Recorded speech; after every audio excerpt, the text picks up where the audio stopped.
तुम एक सीधे सादे कॉमिक आर्टिस्ट हो, लेकिन तुम्हारी बनाई कॉमिक्स ने पूरी दुनिया की पुलिस का ध्यान खींच लिया। लोग तुमसे कह रहे हैं कि खुद जाकर सरेंडर कर दो, और कुछ तो यहाँ तक बोल रहे हैं कि गवर्नमेंट तुम्हारे खानदान की जांच करे। असल में तुम इस दुनिया के हो ही नहीं। तुम यहाँ किसी और दुनिया से आए हो। आने पर कोई स्पेशल पावर भी नहीं मिली, और ये दुनिया भी लगभग तुम्हारी पिछली दुनिया जैसी ही है। बस एक फ़र्क था, यहाँ के लोगों को सुपर नेचुरल क्रीचर्स के बारे में कुछ पता नहीं था। तुमने पिछली ज़िंदगी में बहुत सी हॉरर और एडवेंचर स्टोरीज देखी थी, थोड़ी ड्राइंग भी आती थी, तो कॉमिक आर्टिस्ट बन गए। मगर काम इतना छोटे लेवल का था कि ना कोई फेम मिली न पैसे। आज जब तुम बिल्कुल हार मान चुके थे, तभी कुछ फैंस ने तुम्हें बार बार टैग करना शुरू किया और बोला कि जाओ सरेंडर करो। ये सुनकर तुम्हारे होश उड़ गए। उठकर देखा तो पता चला माजरा क्या है। दरअसल एक बड़े आर्कियोलॉजिस्ट प्रोफेसर जियांग अपनी टीम के साथ नैनिंग में एक पुरानी कब्र की खुदाई कर रहे थे। इस बार उन्होंने लाइव स्ट्रीम के जरिए काम किया ताकि लोग आर्कियोलॉजी को समझ सकें। बहुत मेहनत के बाद वो अंडरग्राउंड पैसेज के आखिर तक पहुंचे, और सामने था एक ब्रॉन्ज का दरवाजा। उस दरवाजे पर एक राजा की पीठ बनी थी, नीचे दो लोग घुटनों पर झुके थे, और राजा ने तलवार उठाकर एक बड़ा रिचुअल किया हुआ था। तभी लाइव स्ट्रीम देख रहे एक व्यूअर ने कहा कि ये सीन उसने किसी कॉमिक में देखा है। फिर किसी ने बोला, भाई वो कॉमिक वाला कीन फैंग तो नहीं? और फिर क्या था, लोगों ने तुम्हारी कॉमिक ढूंढ निकाली। देखा तो बिल्कुल सेम था हूबहू। बस यही काफी था। लोगों ने तुम्हें टॉम रॉबर घोषित कर दिया और सरेंडर करने को कहने लगे। ये सुनकर तुम्हारा दिल डूब गया। मैं एक कॉमिक बनाने वाला टॉम रॉबर कैसे हो गया? तुम बाहर आए और बोले, भाई लोगों, कोई गलत फहमी हो गई है, मैं भला टॉम रॉबिंग करूंगा? और तुम लोग जानते हो मैंने आगे क्या ड्रॉ किया है? डापू घोस्ट वॉर्म। ये नाम ने खुद रखा है। अब क्या जरूरी है कि ऐसा कोई क्रीचर एग्जिस्ट करता हो? और अगर टॉम इतने बंद थे तो कीड़े खाते क्या? कब के मर गए होते? ऐसे कोइंसिडेंसेस होते रहते हैं दुनिया में। तुम्हारी बात सुनकर लाइव स्ट्रीम के लोग थोड़े कंफ्यूज्ड हुए, और कंफर्म करने वाली आवाजें कम हो गईं। तुमने चैन की सांस ली। इसी बीच टूम की खुदाई आगे बढ़ी। लाइव स्ट्रीम का तो जैसे जादू चल गया। व्यूअर्स का काउंट 1 मिलियन पार कर गया। अंदर प्रोफेसर ने राजा की पेंटिंग के एक कोने में एक बटन देखा। दबाया तो खट की आवाज आई, और वो दीवार धीरे धीरे खिसकने लगी। एक बहुत बड़ी जगह सामने आई, और जैसे ही दीवार रुकी, पूरे कमरे में हरे रंग की रोशनी फैल गई, जैसे हजारों जुगनू हो। वो इंसानों को देखते ही उनकी तरफ तेजी से भागे। एक सोल्जर को छूते ही उसकी बॉडी पर आग जैसी लपटें उठने लगीं, और वो जल गया। बाकी जुगनू जैसे एक लाइट वेव बनाकर पूरी टीम की तरफ दौड़े।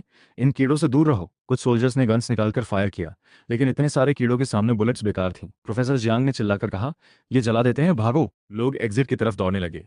एक कीड़ा एक सोल्जर पर रुका, और उसी जगह से आग शुरू होकर पूरे बॉडी में फैल गई। उस सोल्जर की आवाज भी नहीं निकली। प्रोफेसर घबरा गए। इस बार की खुदाई में बहुत नुकसान हुआ। मुझे पता है, तुम्हें मुझे समझाने की जरूरत नहीं, प्रोफेसर जियांग ने उदास होकर कहा। सर जरा लाइव स्ट्रीम के कमेंट्स तो देखिए। असिस्टेंट शाओ चेन की आवाज में हैरानी साफ थी। स्क्रीन पर कमेंट्स की बाढ़ आ रही थी, और सब लिख रहे थे बस 4 वर्ड्स, डापू घोस्ट वॉर्म। अरे अभी किनफिंग कह रहा था कि ऐसा कुछ नहीं है। ये क्या निकला? बेवकूफ बनाया मैं। टॉम रॉबर सरेंडर कर, मैंने उसकी कॉमिक में देखा था, वो ऑलरेडी जानता था। तुम लाइव स्ट्रीम देख रहे थे और कुर्सी से उछल पड़े। सच में डापू घोस्ट वॉर्म है? ये हेलुसिनेशन तो नहीं? ये इस पैरेलल वर्ल्ड में कैसे आया? तुम सच में घबरा गए? अगर एक्सप्लेन नहीं किया तो कम से कम 3 साल जेल तो बची है। तुमने तुरंत टाइप किया, इसका मुझसे कोई लेना देना नहीं। ये मेरा वाला दापू घोस्ट वर्म नहीं है, कोई दूसरी स्पीशीज है। साइज भी अलग है, ट्रस्ट करो। लाइव स्ट्रीम में प्रोफेसर को तुम्हारा कमेंट दिखा। वो एजुकेटेड और रैशनल इंसान थे, उन्हें ये कोइंसिडेंस पर यकीन नहीं था। प्रोफेसर ने लाइव स्ट्रीम पर कहा, दोस्तों, जैसा कीन फिंग ने कहा, इत्तेफाक की पॉसिबिलिटी बहुत है। नेचर में कन्वर्जेंट एवोल्यूशन होती है, यानी दो अलग क्रीचर्स सिमिलर दिख सकते हैं, जैसे मछली का शेप, कीड़ों का फ्लैट बॉडी। मैं अभी कंपेयर करके बताता हूँ। प्रोफेसर ने कॉमिक की इमेज सर्च की। एक डापू घोस्ट वर्म की ड्राइंग थी, बहुत डिटेल्ड, कलर्स और शेप सब एक्यूरेट। ये तुम्हारी आर्ट की खासियत थी, बहुत रियलिस्टिक। प्रोफेसर ने रियल क्रीचर से कंपेयर करना शुरू किया। अचानक उनके हाथ रुक गए। असिस्टेंट ने कैमरा उनके फेस पर जूम किया। प्रोफेसर का एक्सप्रेशन शॉक्ड और कंफ्यूज्ड पूरी लाइव स्ट्रीम पर छा गया। देखो, प्रोफेसर भी रह गए। मतलब सच में सेम है। किनफेंग ने टूम देखा है, इसे पकड़ो, जेल करो। कमेंट्स की बाढ़ आ गई। साथ ही जो लोग तुम्हें पर्सनली जानते थे वो भी टैग करने लगे। किनफेंग यार, तू टूम रॉबर निकला, कब से कर रहा है? एम्पर की टॉम तक पहुंच गया? जेल से निकलना तो बताना, कोई और टॉम है क्या? सुना है सरकार को दे दो तो पैसे मिलते हैं, सरेंडर कर दे। तुम्हारा दिमाग चकरा गया। साथ ही बड़े मीडिया चैनल्स ने भी लिखना शुरू किया। किनफेंग, जो इमेजिनेशन से काम करता था, एक्चुअली एक रियलिस्टिक आर्टिस्ट निकला। हॉट सर्चेस पर तुम्हारा नाम नंबर 1 पर था। तुम लगभग ब्रेक डाउन पर थे, बस इसलिए कि मेरी कॉमिक और टॉम का एक क्रीचर मिलता जुलाता है। मैं टॉम रॉबर हो गया। मैंने टॉम कब देखा, मुझे खुद नहीं पता। और अगर टॉम रॉबर होता तो क्या लाइव स्ट्रीम पर कॉमिक प्रमोट करता? तुमने टाइप किया, मैं टॉम रॉबर नहीं हूँ, बिलीव करते हो? 3 सेकंड की चुप्पी के बाद कमेंट्स में बस एक ही वर्ड था, नहीं। रात को दुनिया के टॉप आर्कियोलॉजिस्ट प्रोफेसर जियांग अपने ऑफिस में घंटों से टहल रहे थे। आंखें बंद करते तो सामने वही लाइव स्ट्रीम का सीन आ जाता। वो हरे कीड़े, वो जलते हुए सोल्जर्स। क्या कोई टूम रॉबर सच में उन कीड़ों से बचकर निकल सकता है? उनके पास कोई टेक्निक है? पूरे ऑफिस में एक पूरा सिगरेट बॉक्स खाली हो गया था। तभी फोन बजा। एक मीडिया फ्रेंड का कॉल था। जियांग सर, मिल गया उस कॉमिक आर्टिस्ट का एड्रेस। आना चाहोगे पर्सनली? मेरे पुलिस फ्रेंड ने कुछ रिकॉर्ड्स भी निकाले हैं। 60 साल से ज्यादा के प्रोफेसर एक झटके में सोफा से उठ गए। शाओ वांग, शाओ चैन, अभी वुहू की फ्लाइट बुक करो। सारा दिन कॉल्स और मैसेजेस से परेशान होने के बाद आखिर तुम्हें थोड़ी नींद आने लगी थी। तभी दरवाजा खटखटाया। दरवाजा खोला तो सामने प्रोफेसर जियांग खड़े थे, साथ में शाओ चैन और शाओ वांग। सबकी नजरें तुम पर थीं। चीन फेंग, तुमने इस क्रीचर का नाम दापू घोस्ट क्यों रखा? प्रोफेसर ने सीधे पूछा। उन्होंने खुद को काम दिखाने की कोशिश की, लेकिन उनकी टाइट फिस्ट और फॉरवर्ड झुकी बॉडी बता रही थी कि वो कितने एंग्शियस थे। तुमने सिर खुजाया और एक लंबी सांस ली। बस थोड़े पैसे कमाने थे। सच में अगर पहले पता होता कि ये रियल है तो कभी नहीं बनाता। सब एक पल के लिए रुक गए। उसका मतलब था कि उसे क्रीचर के बारे में कहीं से पता था, बस नहीं जानता था कि ये रियल है या नहीं। सबने कान खड़े कर लिए। शाओ वांग और शाओ चैन ने नोटबुक निकाल ली। तुमने देखा कि अब एक्सप्लेन करना ही पड़ेगा। ऑनलाइन उन लोगों से लड़ते रहने से बेटर है कि इन प्रोफेशनल्स को समझाओ। और तुम्हारे पास एक सेफ पॉइंट भी था। तुम्हारा ट्रैवल रिकॉर्ड क्लीन था, कोई बाहर का ट्रिप नहीं। तो टूम तक जाना पॉसिबल ही नहीं था। तुमने एक स्टोरी बनाई। ये सब मुझे मेरे टीन चाचा ने बताया था। उनका एक दोस्त था, चेन, मतलब अंधा चेन। मैं बचपन में चाचा के साथ रहता था। वो दोनों हमेशा अजीब अजीब पिक्चर्स और नोट्स देखते रहते थे। मैंने वहीं से सब सीखा। जब चाचा और चेन कहीं जाते तो बहुत दिनों के लिए मैं घर पे रहता। कॉमिक बुक्स नहीं थे तो वही नोट्स और पिक्चर्स पलटता रहता था। चाचा कहते थे ये सब रियल है, पर नॉर्मल लोगों को कभी नहीं मिलता। फिर चाचा की डेथ हो गई। मरते वक्त उनकी बॉडी पर लाल बाल उगाए थे। पूरा गांव डर गया था। चाचा के जाने के बाद चेन भी गायब हो गया। बाद में जब कॉमिक आर्टिस्ट बना तो चाचा का मटेरियल यूज किया। उन्हीं की वजह से थोड़ा नाम हुआ। यानी सब चाचा पर या चैन पर। कुछ पूछो तो चाचा, ज्यादा पूछो तो चैन। चाचा गुजर गए, कोई प्रूफ नहीं। परफेक्ट। वो नोट्स और पिक्चर्स अभी कहाँ हैं? प्रोफेसर तुरंत उठ गए। अगर सच है तो शायद उनमें डापू घोस्ट वर्म को डील करने का कोई तरीका हो। पूरे एम्परर टूम का मैप भी हो सकता है। कुछ चाचा ने टॉयलेट पेपर की जगह यूज किए, कुछ कुकिंग में जला दिए, और कुछ चेन ले गया। वो भी शायद मर गए होंगे, बैकेट्स हो गए। धप। शाओ चैन और शाओ वांग में से एक लगभग गिरते गिरते बचा। टॉयलेट पेपर, कुकिंग, ये कोई इंसान करता है? प्रोफेसर का फेस पेल पड़ गया। वो चेयर पर निढाल होकर बैठ गए। बाहर आकर प्रोफेसर ने एक नंबर डायल किया। कॉल पर 10 से ज्यादा लोग थे, सब बड़े बड़े। जांग, क्या हुआ? उसने माना टॉर्चर करना पड़ेगा क्या? प्रोफेसर थोड़े इरिटेटेड हुए। उसने कहा उसके चाचा टॉम रॉबर थे, एक अंधा दोस्त था, और चाचा की डेथ पर बॉडी पर लाल बाल आए थे। प्रोफेसर ने सिगरेट जलाई। बहुत से टॉम रॉबर्स अंडरग्राउंड चीजों के कांटेक्ट में रहते हैं। शुरू में ठीक रहते हैं, बाद में अजीब चेंजेस आते हैं। लेकिन मैंने इस लड़के को ऑब्जर्व किया। यह आदमी सिंपल है, कोई शेडी वाइब नहीं। बॉडी पर वो स्मेल नहीं जो टॉम रॉबर्स में होती है। और पुलिस रिकॉर्ड देखा, इसने शहर नहीं छोड़ा। इसकी एज और एक्सपीरियंस से एम्परर टूम तक पहुंचना पॉसिबल नहीं। डापू घोस्ट वर्म से बचना तो और भी इम्पॉसिबल। प्रोफेसर ने धीरे से हेड हिलाया। कॉमिक वाला Dapu ghost worm most likely coincidence है। लेकिन जाते जाते प्रोफेसर ने दीवार पर लगी तुम्हारी लेटेस्ट कॉमिक ड्राइंग्स देखी। उनकी आंखें थोड़ी रुकी। वो वापस अंदर आए। चीन फेंग, एक बात पूछनी थी। तुम थोड़े चौंके। इतने सबके बाद अभी और? मुझे पता है सिचुएशन ऑकवर्ड है, लेकिन तुमने न्यूज़ देखी होगी। हमारी हान डायनेस्टी टूम की रिसर्च बहुत क्रिटिकल स्टेज पर है। कुछ सोल्जर्स जा चुके हैं, आगे और भी जा सकते हैं। तो क्या तुम हमारे साथ चल सकते हो? तुम्हारी आंखें फटी की फटी रह गईं। लाइव स्ट्रीम पर लोगों ने टूम रॉबर कहा, वो अलग था।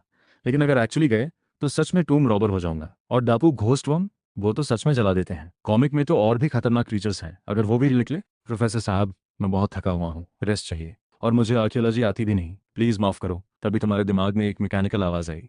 डिटेक्टेड। होस्ट का कनेक्शन आर्कियोलॉजी से हो रहा है। God level archaeology system activate हो रहा है। फर्स्ट टाइम एक्टिवेशन रिवॉर्ड मिल रहा है। कॉन्ग्रेचुलेशंस, तुम्हें मिला है divine boots, divine pen, dragon body, dominator blade और डिवाइन पोर्टल। होस्ट की बेसिक आर्कियोलॉजी क्वालिफिकेशन है, इसलिए पहला मिशन दिया जा रहा है। एम्परर टॉम में पार्टिसिपेट करो, लाइव स्ट्रीम व्यूज कलेक्ट करो। व्यूज से एनर्जी मिलेगी, एनर्जी से नेक्स्ट रिवॉर्ड अनलॉक होगी। तुम दंग रह गए। दिमाग में एक नया इन्वेंटरी था। तुमने चुपचाप सिस्टम आइटम्स ट्राई किए। एक ही वर्ड, कमाल। प्रोफेसर निराश होकर जाने लगे। तुम आगे बढ़े और उनका हाथ थाम लिया। प्रोफेसर साहब, एक नई जनरेशन के इंसान की जिम्मेदारी बनती है कि देश के लिए कुछ करे। प्रोफेसर की आंखें चौड़ी हो गईं। मैंने चाचा की बातें याद की। चाचा कहते थे पढ़ो लिखो, आगे बढ़ो।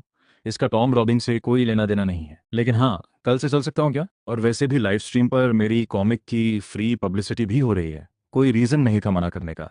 आखिर जितनी बड़ी पावर उतनी बड़ी रिस्पॉन्सिबिलिटी। तो मैंने हाँ कह दी। ऑनलाइन पर टूम रॉबर कॉमिक आर्टिस्ट वाला टॉपिक इतना वायरल हो गया था कि तुम्हारी सफाई देने के बाद भी हंगामा नहीं रुका। यहाँ तक कि लाइव स्ट्रीम के ऑफिशियल अकाउंट ने प्रोफेसर जियांग को बुलाकर क्लैरिफिकेशन दिलवाई। फिर भी बहुत से लोग नहीं माने। ऑफिशियल अकाउंट ने कहा तो थोड़ा तो बिलीव होता है। लगता है कोइंसिडेंस ही है। पता नहीं प्रोफेसर का वो शॉर्ट फेस फेक नहीं लगा। हो सकता है क्लैरिफिकेशन के पीछे कोई डील हो। लोग हंस रहे थे। डिबेट चल रही थी। सच में टूम रॉबर होता तो मैं खाना खाऊं। ऊपर वाले फिर बेकार की बात कर रहे हो। लोग इस टॉपिक पर इतने इंटरेस्टेड थे कि ये डिबेट कई दिनों तक चलती रही। तभी किसी ने नोटिस किया। अरे आर्कियोलॉजी टीम का ऑफिशियल अकाउंट देखा, 3 दिन बाद फिर से टॉम में जा रहे हैं। सच में? दिखाओ। हाँ यार, डापू घोस्ट वॉर्म का सोल्यूशन मिल गया लगता है। देखो, कीन फेंग जरूर टॉम रॉबर है। इतने लोग मर गए फिर भी जा रहे हैं, मतलब कुछ तो बताया होगा उसने। इस बार भी कॉट हो जाएगा। ऑफिशियल ने कहा वो घर से बाहर ही नहीं गया। सपोर्ट और ऑपोजिशन दोनों थे, लेकिन सबकी नज़र 3 दिन बाद होने वाली सेकंड विजिट पर थी। जो भी होना था तब पता चलता। 3 दिन बाद नानिंग में पूरा माहौल बदल गया था। हर तरफ आर्म सोल्जर्स थे। एक तरफ बाहर से आने वाले स्पाइस को रोका जा रहा था, दूसरी तरफ अंदर से निकलने वाले डापू घोस्ट वॉर्म्स को। हान एम्परर टूम के एंट्रेंस पर बहुत हलचल थी। प्रोफेसर जियांग, दुनिया के टॉप आर्कियोलॉजिस्ट। प्रोफेसर यांग, दुनिया के टॉप पेलियोंटोलॉजिस्ट। प्रोफेसर शांगुआन, देश के टॉप एंटोमोलॉजिस्ट। प्रोफेसर लिन और प्रोफेसर वांग, देश के टॉप आर्कियोलॉजिस्ट्स। ये सब एकेडमिक लेजेंड्स थे। सब ने डेथ वेवर साइन किए थे, घर वालों को लेटर्स लिखे थे, सब तैयार थे। लेकिन ऑपरेशन शुरू नहीं हुआ था, क्योंकि एक इंसान का इंतजार था। एक कार आई, उसमें से एक 20 कुछ साल का लड़का उतरा। वो तुम थे। बेटा आ गए, अच्छा किया, प्रोफेसर जियांग ने कहा। इस बार मैं लीड करूंगा। तुम्हें जो भी चाचा से मिला हो वो सब शेयर करना।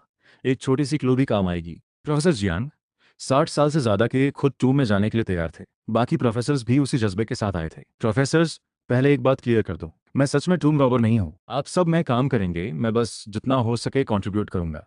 एक जूनियर सिटीजन की तरफ से छोटी सी कोशिश।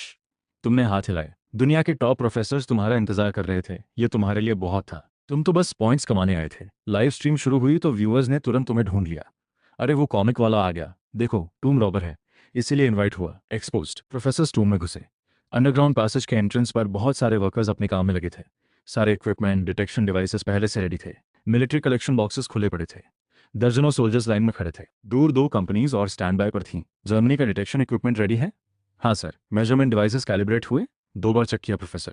सारा लिस्ट देखो, एक कॉपी नीचे जाएगी, एक ऊपर रहेगी। प्रोफेसर जियांग की आवाज़ पूरे टेंट में गूंज रही थी। एक बार फिर बोल दूं, high pressure flame throwers, concentrated fuel और फायर एक्सटिंग्विशर्स सब रेडी होने चाहिए। डापू घोस्ट वॉर्म्स के लिए फ्लैम थ्रोवर यूज होगा। जैसे ही खत्म हो तुरंत फायर एक्सटिंग्विश करना है। टॉम को कम से कम नुकसान पहुंचे। ये मिशन बहुत इंपॉर्टेंट है। हर कदम सोच समझकर उठाना है। डापू घोस्ट वर्म्स और आगे के खतरों के लिए तैयार रहो। सैक्रिफाइस की नौबत आ सकती है, लेकिन मुझे विश्वास है कि हम जीतेंगे। इस बार किसी भी कीमत पर इन कीड़ों को खत्म करना है। उसके बाद जो भी बचा है उसे केयरफुली एक्सकवेट करना है। पैनिक नहीं करना, एफिशिएंसी रखनी है। तभी असिस्टेंट्स कैमरा लेकर आए। चीन फेंग सर, लाइव हो रहे हैं, कुछ बोलेंगे? तुमने कैमरा देखा और थोड़ा ऑकवर्ड स्माइल दिया। नमस्ते दोस्तों, मैं कॉमिक आर्टिस्ट हूँ। आज यहाँ इनवाइट हुआ हूँ। बहुत अच्छा लग रहा है। तुमने हाथ हिलाया। लाइव स्ट्रीम में क्वेश्चंस की बाढ़ आ गई। वो आ गया, टूम रॉबर। 3 दिन पहले बोल रहा था नहीं जाऊंगा, और देखो ट्रू कर्मा। जो भाई खाना खाने की बात कर रहे थे, एंजॉय करो, सरेंडर कर दे। तुमने कमेंट देखे और एक्सप्लेन करने लगे। गाइज मैं बस एक पेंटर हूँ, कोई स्पेशल स्किल नहीं, बस रिसर्च के लिए आया हूँ। और एक बार फिर क्लियर करता हूँ, टूम रॉबर वाली बात बिल्कुल गलत है। प्रोफेसर जियांग गवाह है। प्रोफेसर ने नम सुना, पलटे और तुरंत मुंह फेर लिया। देखा, प्रोफेसर ने भी माना, एडमिट कर दिया। रिसर्च के लिए टॉम में जाते हैं, है ना? क्लासी। लोग और ज्यादा ट्रोलिंग करने लगे। पेंटर की रिसर्च टॉम में होती है, बढ़िया है। नो वंडर डापू घोस्ट वॉर्म इतना एक्यूरेट था। लाइव स्ट्रीम की व्यूज बढ़ने लगी। सिस्टम ने नोटिफाई किया, live stream heat increase 12 points earned, current balance 12 points. तुमने पॉइंट्स देखे, पैटर्न समझ आया। हर 1 मिलियन व्यूज पर 1 पॉइंट पर मिनट। अगर 10 मिलियन व्यूज हों तो हर मिनट 10 पॉइंट्स। अभी ऑलरेडी कुछ मिलियन व्यूज थे। टॉम में घुसने से पहले ही अर्निंग शुरू। अब टूम में घुस गए थे। सब फोकस थे। लाइव स्ट्रीम की हीट इतनी थी कि व्यूअर्स बिना कुछ बोले भी एक्साइटेड थे। प्रोफेसर सैम्पलिंग शुरू कर चुके थे। सोल्जर्स गार्ड कर रहे थे। असिस्टेंट शाओची ने धीरे से तुम्हारी स्लीव खींची। चीन फेंग सर, ऑडियंस बहुत एंथुजियास्टिक है। आप कॉमिक आर्टिस्ट हैं, कुछ बोलकर माहौल बनाइए। तुमने माइक उठाया। गाइज अभी टोम में घुसे हैं, अभी तक कोई डापू घोस्ट वॉर्म नहीं दिखा। मैं थोड़ा इनके बारे में बताता हूँ। इनका इतिहास काफ़ी इंटरेस्टिंग है। ये शायद हान डायनेस्टी के टाइम में साउथ जियांग किंगडम की तरफ से ट्रिब्यूट में आए थे। साउथ जियांग हमारा ही हिस्सा था, लिंगनान रीजन में था। सदियों बाद वो पूरी तरह हान कल्चर में मर्ज हो गया। सबसे अमेजिंग बात इनकी ब्रीडिंग टेक्निक थी। वो साधारण इंसेक्ट्स को अपनी मर्जी के हिसाब से डेवलप कर सकते हैं। ये टेक्नोलॉजी 2000 साल पहले थी। आज भी साइंस के लिए ये एक मिस्ट्री है। लाइव स्ट्रीम फट गई। 2000 साल पहले इतनी एडवांस टेक्निक?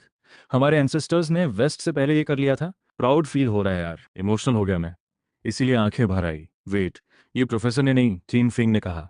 हाँ यार, कॉमिक आर्टिस्ट को इतना कैसे पता? एक्सपोज्ड। ट्रेंड फिर तुम्हारी तरफ मुड़ने लगा। तुमने जल्दी से कहा, गाइस टॉम रॉबर थीम की कॉमिक बनाता हूँ तो थोड़ी रिसर्च तो करनी पड़ती है। ये मेरी पर्सनल थियरी है, कंफर्म नहीं है। बात संभाली और आगे बढ़े। सब उसी पेंटिंग वाली वॉल के सामने आ गए। दापू घोस्ट वॉर्म्स अभी दिख नहीं रहे थे। चारों तरफ अंधेरा था। तुमने माइक में धीरे से कहा, लगता है ये अंदर ही है। व्यूअर्स की सांसें रुक गईं। अब फ्लेम थ्रोअर से डाकू घोस्ट वॉर्म्स को खत्म करने की कोशिश होगी, तुमने समझाया। लेकिन पर्सनली मुझे ये आइडिया ठीक नहीं लगता। डाकू घोस्ट वॉर्म्स टेम्परेचर सेंसिटिव होते हैं। टॉम हमेशा ठंडा और डार्क रहता है, इसीलिए वो काम रहते हैं। लेकिन जैसे ही आग लगेगी वो फुल फोर्स से अटैक करेंगे। एक बार फायर हुई तो रोकना मुश्किल होगा। इससे बेटर है कि फ्रीजिंग इक्विपमेंट यूज करो, पूरे ग्रुप को हाइबरनेशन जैसी स्टेट में ले जाओ। तुमने आवाज दबाई थी, लेकिन टॉम की खामोशी में सबने सुन लिया। प्रोफेसर जियांग ने पलट देखा। सच बोल रहे हो? एंटोमोलॉजिस्ट प्रोफेसर शांगवान ने भी माथे पर हाथ रखा। थियोरेटिकली पॉसिबल है, लेकिन एक्चुअली कितना इफेक्टिव होगा नहीं कह सकता। डापू घोस्ट वॉर्म्स अननोन है, मार्जिन ऑफ एरर बहुत कम है। प्रोफेसर जियांग पूरा प्लान नहीं बदल सकते थे, बस तुम्हारी एक बात पर। सबकी नजर तुम पर थी, लेकिन तुम लाइव स्ट्रीम में बिजी थे और प्रोफेसर की बात मिस कर गए। कैमरा के सामने तुम नीचे बैठ गए, एक छोटा सा ट्रॉल निकाला। गाइस, जो टॉम में डापू घोस्ट वॉर्म्स रखे जाते थे, उनके कोकून जार्स पहले जमीन में दबाए जाते थे। वर्कर्स को बताया जाता था कि ये गोल्ड और जेम्स हैं। वर्कर्स को टॉम बनवाकर अंदर बंद कर देते थे, वो भूखे मर जाते। तब जार से निकले डाकू घोस्ट वर्म्स अंडरग्राउंड टनल बनाकर बॉडीज तक पहुंचते। वो उनकी पहली मील बनती। तो अगर मेरा अंदाजा सही है तो जमीन के नीचे कोई पॉटरी जार जैसी चीज होनी चाहिए। लाइव स्ट्रीम में तुरंत रिएक्शन आया। अभी टूम रॉबर नहीं हूं बोला था, खुद ही एक्सपोज हो गया। कॉट, तुमने खुदाई की।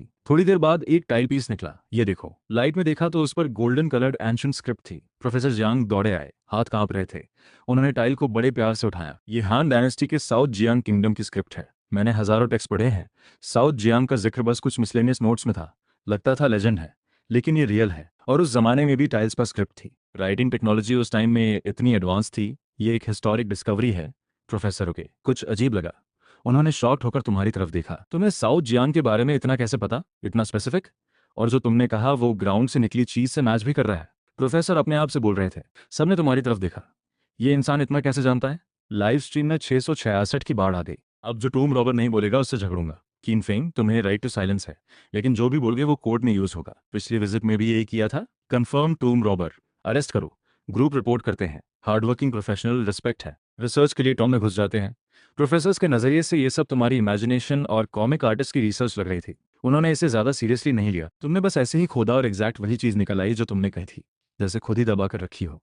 प्रोफेसर जियांग के दिमाग में तुम्हारी बातें घूमने लगी। वो हेजिटेट करने लगे। शाओशिन, तुम फ्लेम थ्रोअर के बजाय लो टेम्परेचर यूज करने की बात क्यों कर रहे थे? प्रोफेसर शांगुआन, जो एक फेमस एंटोमोलॉजिस्ट थे, उन्होंने 3 दिन की रिसर्च के बाद एक्सपर्ट्स के साथ मिलकर फ्लेम थ्रोअर का प्लान बनाया था, और अब प्रोफेसर जियांग उस प्लान पर डाउट कर रहे थे। प्रोफेसर शांगुआन ने तुरंत कहा, ये हिस्ट्री जानते हैं लेकिन एंटोमोलॉजी नहीं। उन्होंने सीरियसली तुम्हारी तरफ देखा। किनफेंग, मैं मानता हूँ तुम्हारी कुछ हिस्टोरिकल नॉलेज ने मुझे चौंकाया, लेकिन आर्कियोलॉजी कोई गेम नहीं है। मैंने बिना सोए कई दिन रिसर्च की। डापू घोस्ट वर्म्स में फायर के लिए एक नेचुरल रिएक्शन होता है। इंसेक्ट्स का फायर से एक इनबॉर्न फियर होती है। इसी बेसिस पर हमने फ्लेम थ्रोअर का रिस्क लिया, टूम को डैमेज होने के बावजूद। और तुम एक बात में सब कुछ नकार दे रहे हो। क्या तुम डापू घोस्ट वर्म्स को एक्चुअली जानते हो? अगर गलत हुआ तो कितने लोग मरेंगे, उसकी जिम्मेदारी लोगे? लाइव स्ट्रीम में लोग हंसने लगे। प्रोफेसर शांगवान, ये वही इंसान है जिसने पहले डापू घोस्ट वर्म ड्रॉ किया था। आप इन पर डाउट कर रहे हो? प्रोफेसर नर्वस हो गए। किन फेंग की प्रोफेशनल नॉलेज पर डाउट करना बड़ी बात है। पहले मुझे प्रोफेसर शांगवान पसंद थे, अब देखते हैं किनफेंग कैसे रिस्पॉन्ड करते हैं। तुमने थोड़ा सा हेजिटेट किया, लेकिन सीरियसली बोले। प्रोफेसर शांगवान बिल्कुल सही कह रहे हैं कि दापू घोस्ट वर्म्स टेम्परेचर सेंसिटिव होते हैं, लेकिन जैसे ही फायर लगेगी वो अग्रेसिव हो जाएंगे, और ये तो खुद फायर प्रोड्यूस कर सकते हैं। हम इन्हें मारे या ना मारे, कैजुअलिटीज होंगी। और हाई टेम्परेचर ऑक्सीडेशन में टूम के आर्टिफैक्ट्स कितने बचेंगे? इनके अलावा ये क्रीचर्स हमेशा डार्क और डैम्प में रहे हैं। ये कोल्ड और मॉइस्चर के आदी हैं। लिक्विड नाइट्रोजन जैसी चीज यूज करें तो शायद वो इसे नॉर्मल फील करें और बिना रिएक्ट किए डाई हो जाएं। मेरे हिसाब से लो टेम्परेचर ज्यादा सेफ है, और साथ ही आर्टिफैक्ट्स भी प्रोटेक्ट होंगे। तभी तुम्हें एक और बात याद आई। और एक बात, Dapu ghost worms naturally heat sensitive है। देखो, तुमने पॉकेट से लाइटर निकाला और जलाया, उसी सेकंड पूरी केव में हजारों हरी लाइट्स चल उठी। डापू घोस्ट वर्म्स एक साथ हिले। उनके विंग्स की आवाज आने लगी। एक तूफान से पहले की खामोशी जैसा माहौल था। सबकी सांसें रुक गई। डापू घोस्ट वर्म्स अटैक करेंगे, अब तो गए, कोई प्रिपेयर नहीं था। लेकिन अगले ही सेकंड तुमने लाइटर बैंड कर दिया, और सब कुछ वैसे ही शांत हो गया जैसे कुछ हुआ ही नहीं। हरी लाइट्स बुझ गईं। डापू घोस्ट वर्म्स चुप हो गए। सिर्फ वो नहीं, पूरा टॉम शांत हो गया। लाइव स्ट्रीम कमेंट्स की बाढ़ आ गई। प्रोफेसर शांगवान की आंखें फटी रह गई। वो लाइटर को अविश्वास से देख रहे थे। बाकी सबका एक्सप्रेशन भी शॉक में था। सॉरी गाइस, बस प्रूव करना था कि डापू घोस्ट वर्म्स हीट पर कैसे रिएक्ट करते हैं। पहले वार्निंग देनी चाहिए थी, नेक्स्ट टाइम ध्यान रखूंगा। तुमने सिर खुजाया और हंसते हुए बोले, टेंशन मत लो, दापू घोस्ट वर्म्स तभी अटैक करते हैं जब टारगेट सेंस करे। लाइटर जलाया, बुझाया, प्रॉब्लम खत्म। असल में तुम्हें ये पिछली जिंदगी की एक नॉवल से याद था जहां सिमिलर क्रीचर्स थे, और उस नॉवल में हीरो ने भी लो टेम्परेचर से उन्हें खत्म किया था।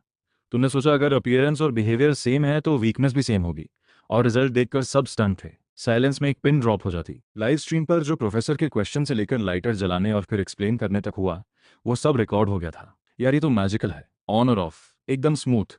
इसने कितनी बार डापू घोस्ट वॉर्म्स फेस किए हैं? सीरियसली सस्पेक्ट करता हूँ इसने पहले कभी फायर यूज की थी और उसका नुकसान उठाया। लाइटर लाना पहले से प्लान था। Confirm top level tomb robber. इनके घर में सर्च करो, एंटीक्स मिलेंगे। प्रोफेसर जांग ने सब सुना। काफी देर लगी उनके शॉक सेटल होने में। वो तुरंत प्रोफेसर यांग और प्रोफेसर शंगवान को लेकर साइड में गए। इस बच्चे को डापू घोस्ट वॉर्म्स के बारे में जितनी नॉलेज है वो हमारी इमेजिनेशन से बाहर है। अपीयरेंस ही नहीं, बिहेवियर, वीकनेस, हिस्ट्री, सब कुछ। प्रोफेसर शांगवान ने हैरानी से कहा, मैंने सोचा था इसे इंसेक्ट्स के बारे में कुछ नहीं पता, लेकिन लगता है फ्लेम थ्रोअर का आइडिया छोड़ना होगा। कूलिंग मेथड ज़्यादा इफेक्टिव लगता है। प्रोफेसर जियांग ने धीरे से कहा, हाँ, इस फील्ड में हम सब बिगिनर्स हैं और ये एक्चुअली एक्सपर्ट है। प्रोफेसर यांग ने सहमति में सर हिलाया। तीनों ने वोट किया। प्लान चेंज, नया प्लान तुम्हारे सजेशन पर। प्रोफेसर जियांग ने तुरंत कूलिंग इक्विपमेंट की रिक्वेस्ट भेजी। आधे घंटे में एक team high pressure liquid nitrogen sprayers लेकर आई।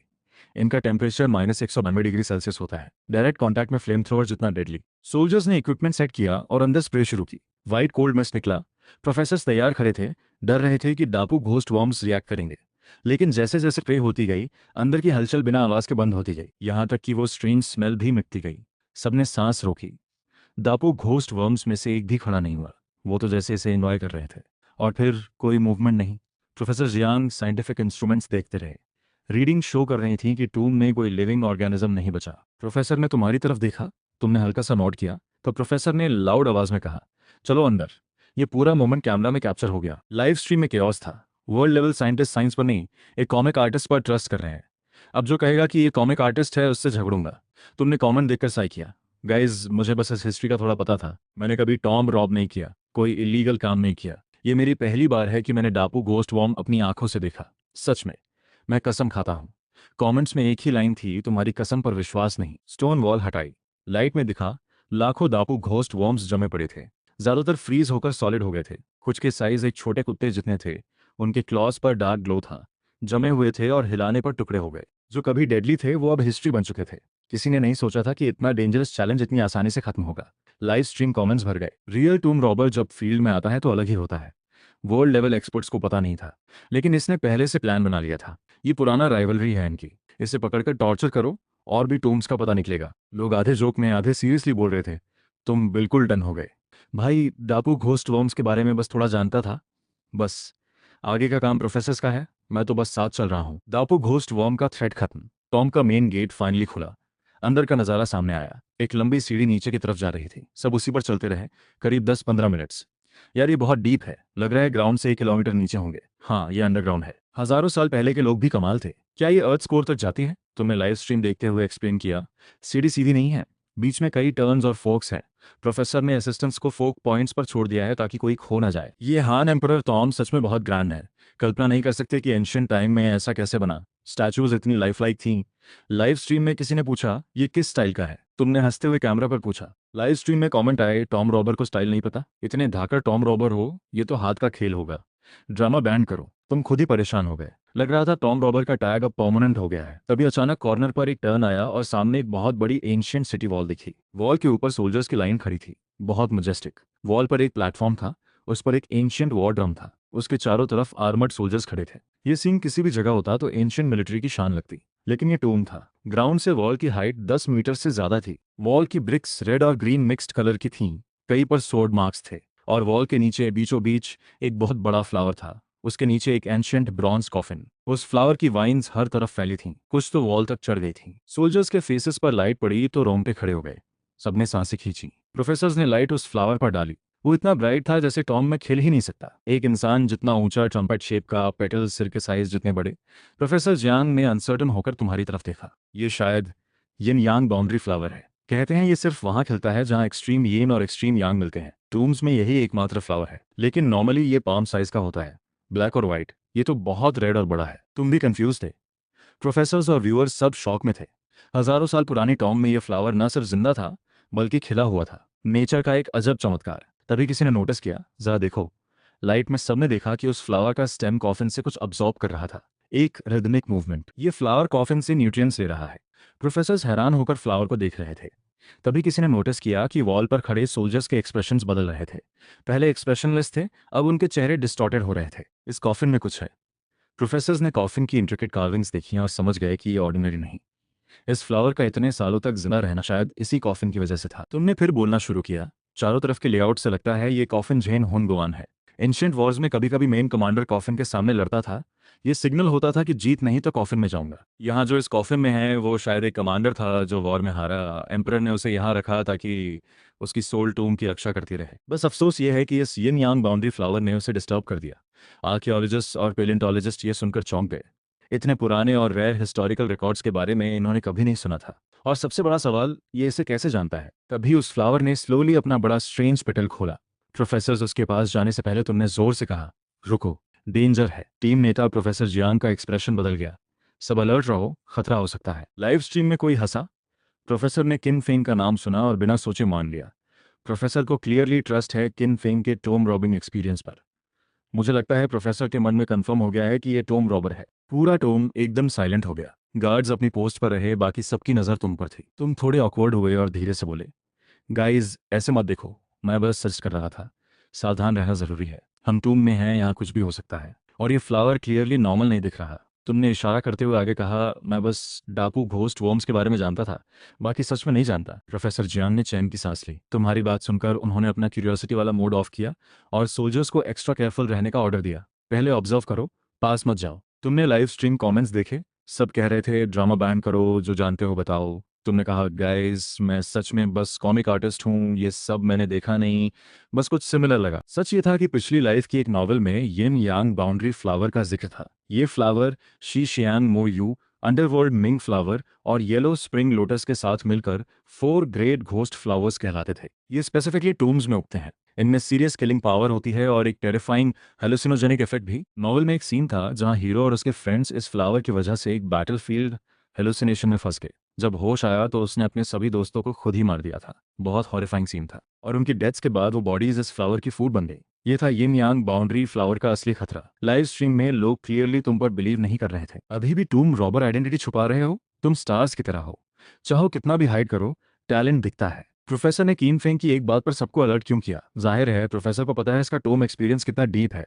पूरी दुनिया में बस किन फेंग खुद मानते हैं कि टूम रॉबर नहीं है। लोग ये सब डिस्कस कर ही रहे थे कि अचानक कुछ हुआ। प्रोफेसर ने सोल्जर्स को ट्रैप से बचने को कहा था। ज्यादातर पीछे हट गए, लेकिन कुछ रिएक्ट नहीं कर पाए। अचानक तेज कटिंग साउंड्स आए, बचो।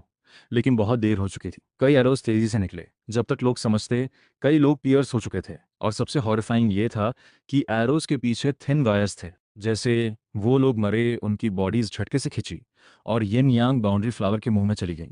एक डिस्गस्टिंग चूइंग साउंड आई, साथ में एक ईरी स्क्रीचिंग जो मॉकरी जैसी लग रही थी। तुमने लाइव स्ट्रीम पर क्वाइटली कहा, एक ट्रेजेडी हो गई, हमने 6 सोल्जर्स खो दिए। ये प्लांट एरोज रिलीज कर सकता है। ये क्लियरली वो यिन यांग फ्लावर नहीं है जिसके बारे में मुझे पता था। वो तो बस हेलुसिनेशन देता था, लेकिन ये तो उससे कहीं ज्यादा डेंजरस है। हालांकि अगर मैं सही हूं तो इसका अटैक करने का रीजन लाइट है। तुम्हारी बात प्रोफेसर्स ने भी सुनी? लाइट, हाँ। जो चीज हमेशा डार्क में रहे उसे लाइट से एक्सट्रीम सेंसिटिविटी होगी, और हमारे फ्लड लाइट्स का इंटेंसिटी मिलियंस ऑफ ल्यूम्स है। प्लांट के लिए ये ऑलमोस्ट सनलाइट जैसा है। पेलियोंटोलॉजिस्ट प्रोफेसर यांग ने माथे पर हाथ मारा और एक्साइटेड हो गए। फ्लड लाइट्स, हमने शायद इस 2000 साल पुराने प्लांट को अपनी लाइट से जगा दिया। सबके मन में फिर वही फीलिंग। किन फेंग ने फिर प्रोफेसर को आइडिया दिया। प्रोफेसर जियांग ने खुद नाइट विजन गॉगल्स पहने और रेडियो पर बोले, सब नाइट विजन इक्विपमेंट पहनो, लाइट्स बंद करो। तीनों बड़े फ्लड लाइट्स बंद हुए। नाइट विजन एक्टिवेट हुए। पूरा टूम पिच ब्लैक, लेकिन लाइव स्ट्रीम कैमरा में नाइट विजन था, तो सब कुछ रिकॉर्ड हो रहा था। टूम में कंप्लीट साइलेंस था। कोई चलने की भी हिम्मत नहीं कर रहा था। प्रोफेसर्स ने तुम्हें एक ग्रेटफुल नजर दी और डेटा लेने लगे। सोल्जर्स ने गन्स रेडी की। सब टेंस थे। इस डेंजरस सिचुएशन में सिर्फ तुम थे जो मूव कर रहे थे। तुमने दोनों असिस्टेंट्स को खींचा, चलो उस तरफ, वहां से शूटिंग एंगल बेटर है। असिस्टेंट शाओचिंग चौंक गया। सर आप ही बोले थे टॉम ने रैंडमली मत चलो, हर जगह खतरा है। रिलैक्स, मैं ऑलमोस्ट श्योर हूँ ये यिन यांग बाउंड्री फ्लावर है, लाइट्स नहीं है। हम इतनी दूर से सेफ है, ट्रस्ट करो। और तुम कैमरा लेकर दूसरी साइड चल दिए। बाकी सबकी सांसें रुक गईं। लाइव स्ट्रीम कमेंट्स आने लगे। रियल एक्सपर्ट बिल्कुल काम रहता है, पहली बार नहीं है इसकी इससे मुलाकात। एक नज़र में नाम बता दिया, क्लियरली पुराना परिचय है। किन फेंग की कॉमिक एक्चुअली उसकी ऑटोबायोग्राफी है। टॉम से निकलकर न्यू चैप्टर अपडेट करना। तुम में कोई भी टीचर हो, किन फैंग की नॉलेज से बाहर नहीं। अगर थोड़ा पहले बोलते तो शायद वो 6 सोल्जर्स बचते। यार उसने पहले कहा था चेक करने दो, तुम कीबोर्ड पे बैठे हो, वो टूम में है। तुमने देखा कि कुछ लोग डिफेंड भी कर रहे थे। दिल थोड़ा वार्म हुआ, लेकिन फिर से क्लियरली बोला, गाइज मैं टूम रॉबर नहीं हूँ, बस इस टॉपिक में थोड़ा इंटरेस्ट है। यिन यांग बाउंड्री फ्लावर का हिस्ट्री दपू घोस्ट वॉर्म से भी पुराना है। ये ऑलमोस्ट लेजेंड लेवल की चीज़ है। इसकी सबसे स्कैरी क्वालिटी है इसकी ग्रोथ और सर्वाइवल।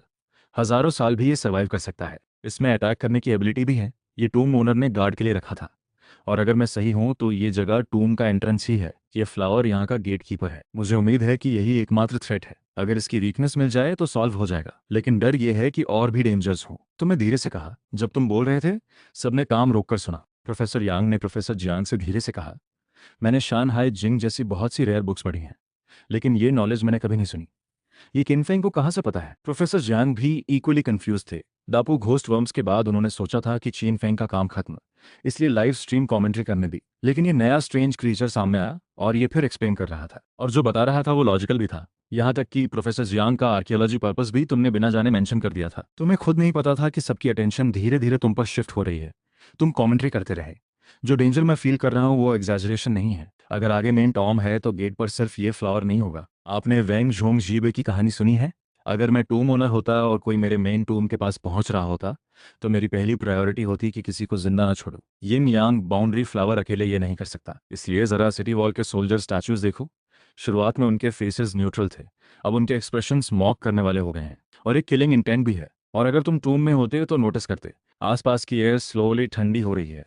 कुछ लोग इसे घोस्ट आ रहे हैं कहते हैं, कुछ इसे डेथ की आहट कहते हैं। तुम्हारी आवाज धीमी थी, लेकिन सबने सुना। प्रोफेसर यांग और प्रोफेसर जियांग ने एयर फील किया। सच में एक स्ट्रेंज डीप कोल्ड था। सबने अनजाने में वॉल के सोल्जर स्टैचूज की तरफ देखा। लाइव स्ट्रीम व्यूअर्स भी फ्रीज हो गए। वीडियो में दिख रहा था कि स्टैचूज के एक्सप्रेशंस अलग अलग थे, कोई डिस्टॉर्टेड, कोई फियर्स, कोई मॉकिंग। हर स्टैचू का एक्सप्रेशन यूनिक था, लेकिन सबके लिप्स एक तरफ मुड़े थे, जैसे सब पर हंस रहे हों। देखो, सेकंड रो सिक्स्थ स्टैचू ने अभी मुझे देखकर स्माइल किया। यार मेरे रोंगटे खड़े हो गए। थर्ड रो देखो, मेरा फोन गिरते गिरते बचा। ये फेसेस चेंज हो रहे हैं, जिंदा है क्या? फ्लावर तो टूम में भी सर्वाइव कर सकती है, लेकिन स्टैचू किस चीज से जिंदा रहेगी? किनफेंग जल्दी एक्सप्लेन करो, आगे क्या डेंजर है? ये स्टैचूज हैं या कुछ और? व्यूअर्स डिस्कस करने लगे। स्टैचूज के पास वेपन्स थे, लेकिन टोम बड़ा था, सबको किल करना मुश्किल लगता था। लेकिन चीन फैंग ने कहा था कि सबको मारना है। तो फिर तभी किसी ने लाइव स्ट्रीम पर कहा, जरा वॉल्स को 50x जूम करके देखो। कुछ शार्प आइड व्यूअर्स ने इमेज जूम की। वॉल की क्रैक्स में ब्लैक एरोस भरे थे, हर ब्रिक के बीच की गैप में एक होल था। इतने एरोस की काउंट नहीं होते। अगर ये सब एक साथ निकले तो कोई बच नहीं सकता। तभी तुमने फिर कहा, ध्यान से सुनो, एयर में एक अलग साउंड है। ये किसी मैकेनिज्म के एक्टिवेट होने की फ्रिक्शन साउंड है। स्टैचूज खुद किल नहीं कर सकते। यिन यांग फ्लावर अकेले सबको हैंडल नहीं कर सकते। तो ट्रिगर क्या है? एकमात्र एक्सप्लेनेशन ये है कि ये पूरा टॉम एक मैकेनिकल ट्रैप सिटी है। लाइव स्ट्रीम में लोग बोले, ये कॉमिक आर्टिस्ट नहीं, प्रोफेशनल टूम रॉबर है। इतना प्रिसाइज एनालिसिस कोई ऐसे नहीं कर सकता। किन फिंग खुद एक्सप्लेन करे कि टूम रॉबर नहीं है तो मान लेंगे। प्रोफेशनल का मतलब यही होता है। किन फिंग का टूम रॉबिंग और हमारा बाहर घूमना सेम लेवल है। तुमने कमेंट्स देखे और सिर पकड़ लिया। भाई लोग, टॉम रॉबर आइडेंटिटी ढूंढना बंद करो। तभी ट्रैप एक्टिवेट हो गया। एरोज की बाढ़ आ गई। प्रोफेसर्स को प्रोटेक्ट करो। चूंकि टॉम में हजारों साल से कोई नहीं आया था, इसलिए एरोज धीरे धीरे बढ़ रहे थे, एक साथ नहीं। ट्रैप एक्टिवेट होते ही यिन यांग बाउंड्री फ्लावर भी हिला। उसकी वाइन्स जो नीचे लटकी थी वो सब साइमल्टेनियसली जमीन पर फैल गईं। वाइन्स इतनी लंबी थीं कि टॉम के हर कॉर्नर तक पहुंच रही थी। चारों तरफ से एक साथ अटैक, chaos। 3 सोल्जर्स ने फायर करना चाहा, लेकिन स्टील लाइक वाइन्स ने उन्हें ही पियर्स कर दिया। सिचुएशन क्रिटिकल हो गई। सोल्जर्स ने गन्स निकाले और शूट किया, लेकिन वाइन्स आयरन जैसी थीं। बुलेट से बस कुछ लीव्स टूटी। सब टैक्टिकल फॉर्मेशन में आ गए। कमांड मिलते ही सोल्जर्स ने 3x3 फॉर्मेशन बनाई। एरो से बचते हुए हर डायरेक्शन में फायर। डार्क टूम में गन फ्लेम्स फायरवर्क्स जैसे लग रहे थे। ये वेपन्स ओरिजिनली डापू घोस्ट वर्म्स के लिए थे, लेकिन यहाँ यूज हो रहे थे। प्रोफेसर जियांग ने लाउड आवाज में कहा, रिट्रीट करो, डेंजर से बचो। प्रोफेसर ने तुम्हारा हाथ खींचा। तुम अभी भी कमेंट्स देख रहे थे। प्रोफेसर गुस्से में थे। चीनफेंग, कुछ सोचो। प्रोफेसर, ये सीन मैंने भी पहली बार देखा है।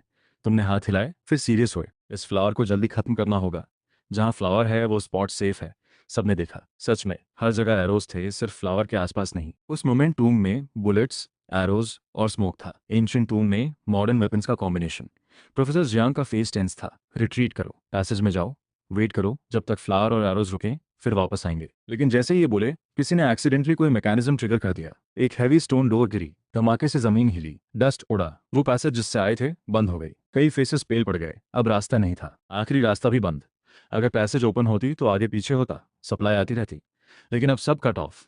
टीम फंस गई, प्रोफेसर अंदर है। आगे यिन यांग बाउंड्री, फ्लावर की वाइन्स और एरोज की बारिश। पीछे कोई रास्ता नहीं, ऊपर जाने का रास्ता नहीं, नीचे जाने का भी नहीं। एक बार बुलेट्स खत्म हुई तो सब खत्म। बस उम्मीद थी कि फ्लावर की रेंज लिमिटेड हो और एरोज स्लो हो। गाइस बिखर जाओ, एक साथ मत रहो। लाइव स्ट्रीम व्यूअर्स का दिल डूब रहा था। ये एरोज देखकर दिल दहल रहा है। क्या यही आर्कियोलॉजी को जीवन देने का अंत है? वॉर भी इससे ज्यादा डेंजरस नहीं लगता। कैमरा के थ्रू टूम की ये सिचुएशन बाहर पहुंच रही थी। सबने सोचा था डापू घोस्ट वर्म्स के बाद बाकी नॉर्मल आर्कियोलॉजी होगी। किसी ने नहीं सोचा था ये नौबत आएगी। और टाइम के साथ फ्लावर एग्रेसिव होती जा रही थी, एरोस डेंस होते जा रहे थे। कुछ लोग एरो से घायल हो चुके थे, वाइन्स बेकाबू हो गई थी। हर तरफ से अटैक, जगह कम होती जा रही थी। सोल्जर्स ने फायर का सोचा लेकिन एग्जिट बंद था। आग लगाने पर ऑक्सीजन तेजी से खत्म होती। फ्लावर अटैक नहीं भी करती तो ऑक्सीजन की कमी से सब मर जाते। Situation critical. तभी भीड़ में से तुम आगे आए। सब मेरे पास आओ। जैसे तुम्हारी आवाज में कोई जादू था। सबको डायरेक्शन मिल गई। प्रोफेसर जियांग ने भी तुरंत कहा, सब इकट्ठा हो। कीन फेंग, कोई आइडिया है? तुमने पहले भी ऐसा फेस किया है? तुमने आंखें बंद की लेकिन कुछ नहीं बोला। डजन्स ऑफ पीपल और millions of live stream viewers की नजर तुम पर थी। तुमने पॉकेट से धीरे से एक ब्रश निकाला, एक एंशियंट स्टाइल कैलीग्राफी ब्रश। जैसे ही वो ब्रश निकला, वो अग्रेसिव यिन यांग बाउंड्री फ्लावर की सारी वाइन्स तुरंत रुक गईं। वो डिवाइन ब्रश था जो बीस्ट किंग की बोन्स से बना था। किस एनिमल की बोन्स ये तुम खुद नहीं जानते थे, लेकिन उसमें एक टेरिफाइंग पावर थी। तुमने धीरे से कहा, ब्रश देखो, और ब्रश को सिर के ऊपर उठाया। तुम्हारी आवाज टूम में गूंजी। अगले सेकंड फ्लावर पीछे हटने लगी। लेकिन टॉम इतना बड़ा नहीं था। जो वाइन स्टील जैसी थी वो अब जैसे डेड हो गई हो, जमीन पर पड़ गई। वो डरी हुई लग रही थी, सिकुड़ रही थी। प्रेडेटर देखकर प्रे जैसे छुपना चाहे। पूरी टूम में बस हैवी ब्रीदिंग की आवाज थी। प्रोफेसर जियांग ने खुद को पिंच किया, रियलिटी चेक करने के लिए। यहाँ अभी भी वाइन्स हैं। एक सोल्जर ने पॉइंट किया। एक स्टोन क्रैक में दो पर्टिकुलरली टफ वाइन्स थीं जो स्लोली मूव कर रही थीं। ब्रश के अंदर भी इतनी स्लो थीं जैसे स्नेल हो। पहले वाली स्पीड बिल्कुल नहीं थी। लोगों ने पाथ बनाया, पीछे हटो। तुमने फिर ब्रश उठाया, ब्रश टिप हिली।